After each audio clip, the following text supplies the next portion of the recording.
Shorthand English Senior February 2011. Start.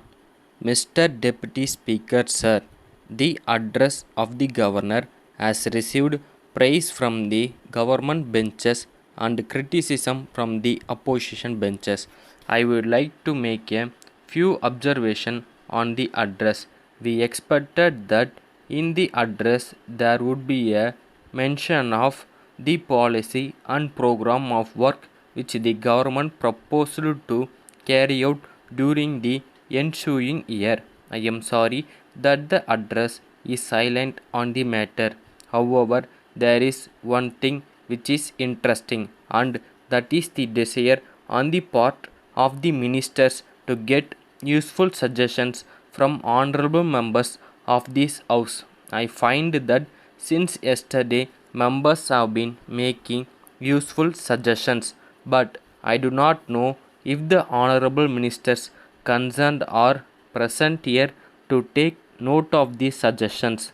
Perhaps with the exception of a few like the Minister for Local Administration and the Finance Minister.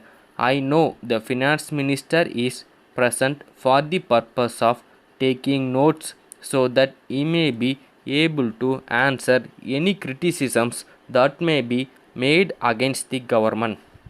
But he may not be taking note of the suggestions made by the honorable members for implementation at a later stage. There are two words in the governor's address, namely welfare administration. Welfare administration means the existence of a welfare state.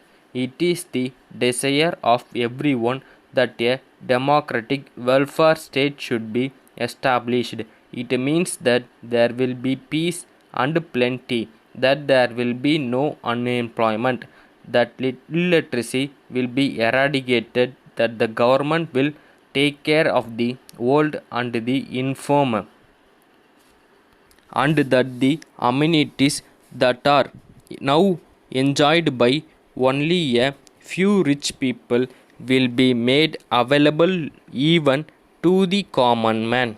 I think that this is the ideal for which we are now striving.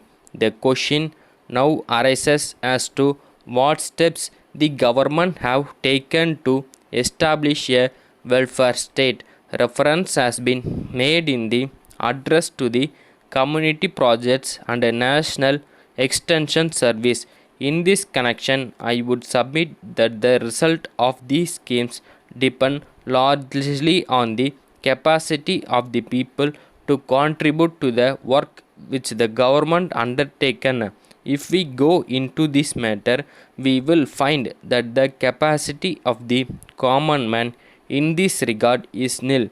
So, if we are asked whether the schemes have been a success with reference to the common man, we can only say no. It is said that the advantage that may be gained by these schemes goes only to the richer classes of people, and that the common man is not able to get anything because he is not in a position to contribute money to the carrying out of the work under these schemes.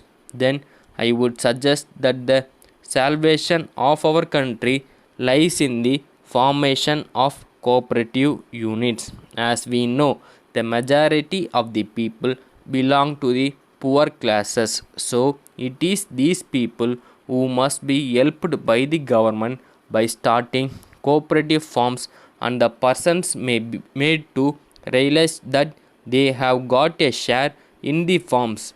It is only then that the interest of the poor persons will be safeguarded. In this respect, we expect that the government will bring in agrarian reforms, but no mention is made in the address about agrarian reforms. There is a large disparity between the salary of government servants and the salary of those in the private sector. If we pay our government servants low salary, we cannot expect them to be honest in their work.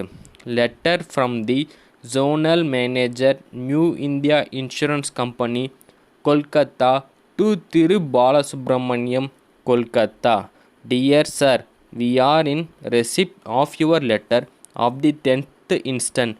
We are sorry to learn that you find it difficult to continue your existing policy with us and so desire to surrender it. The surrender value of your policy comes to rupees 9,000 only, but we would like to point out that the surrender of a policy is not in the interest of a policy holder, as you will find from the figure quoted.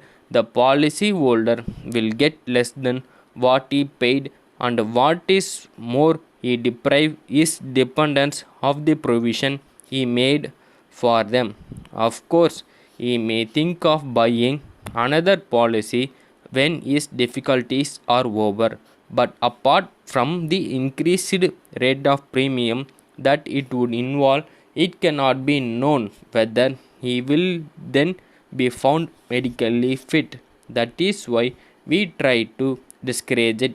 We think that your difficulties are merely of a temporary nature. You are entitled to the loan of 80% of the surrender value. So, we suggest that you may keep the policy in force, taking advantage of a loan from the company. If you decide upon the course that we have suggested above, you may complete the enclosed loan application form and send it along with your policy to us.